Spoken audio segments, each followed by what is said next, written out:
Hey sports pharmacist, let's talk about some free online references that are available to you as you work with your patient athlete so that you can have confidence that what you're telling them is correct about the status of the substance in sport. First, you want to understand who is the agency that's going to be doing the testing of your athlete. Is it the NCAA?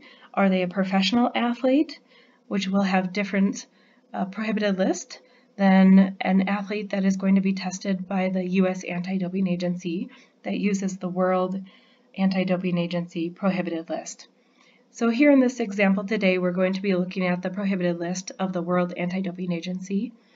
And you'll also want to know obviously what sport is your athlete participating in, and specifically when is the next event when they might be tested, so that you can know when the potential in-competition period is for that athlete. If you do a general online search for the prohibited list of the World Anti-Doping Agency, you're likely to end up on this page, and you might need to select what is prohibited. Here you can download the PDF form and look through it for the examples of prohibited substances, or you can scroll down here and search by the 3 different sections of the prohibited list. There are substances and methods that are prohibited at all times, both in and out of competition. There are substances that are prohibited in competition only, so they need to be cleared from the athlete's body from the urine sample by the time that they are competing. And you'll need to look into that a little bit to understand specifically for your athlete what that in-competition period is, how it is defined by the agency. And then there are substances that are prohibited for particular sports only. I'm going to open up this example so that you can see at this current time, beta blockers are the only example, and over here on the right are the specific sports in which the beta blockers are prohibited. And you can see again, it's broken down to in competition or out of competition.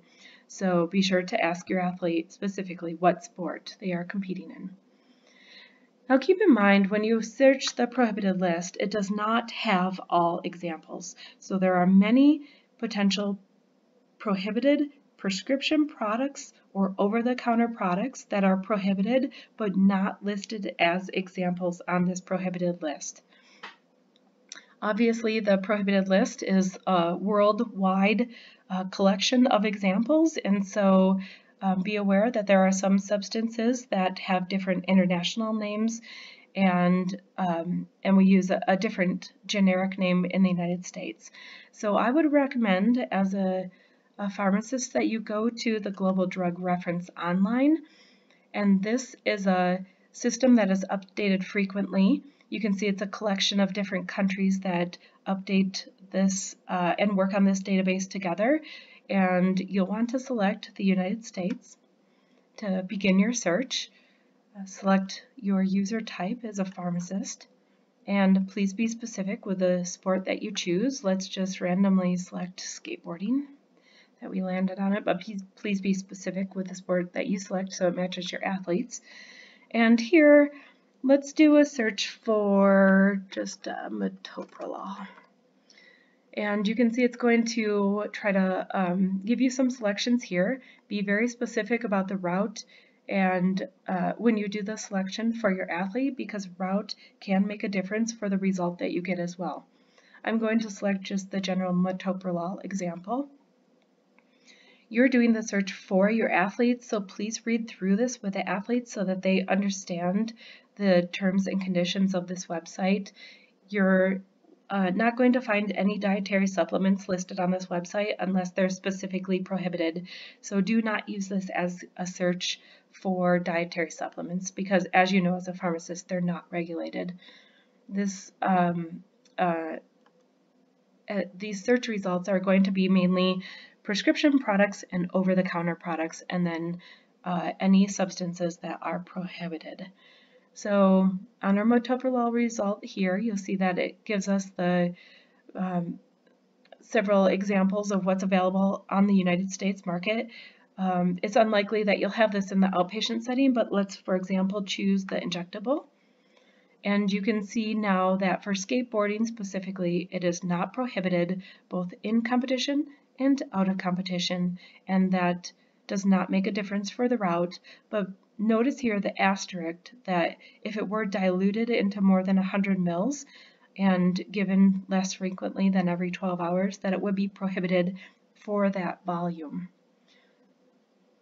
Let's search another product, just as another example. I don't know if you noticed that, but on that first page there are examples of the most commonly searched terms, and albuterol was on that list. So it's common that athletes use albuterol, but it's also one that is prohibited by a specific route, and it's also dose limited. So let's look at that. You'll see here that the albuterol nebulizers are also listed, so please be specific again when you pick the specific product for your individual athlete that you're working with. So we'll pick the HFA or inhaler, and you'll want to interpret these results for the athlete that you're working with. Describe to them that it is inhalation that is not prohibited. You'll see it has conditional status both in and out of competition, and that if we go to the additional information below, is prohibited as an inhalation product with a maximum dose, and beware of that cutoff dose. You'll then want to be able to describe that to your individual athlete.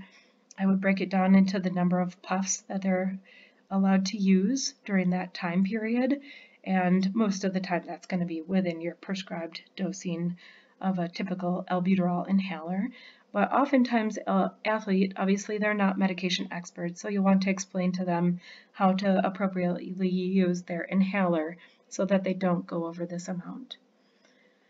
So that's just a quick introduction to a database that you can use to feel confident with giving your athletes some answers when they come to you with specific drug questions.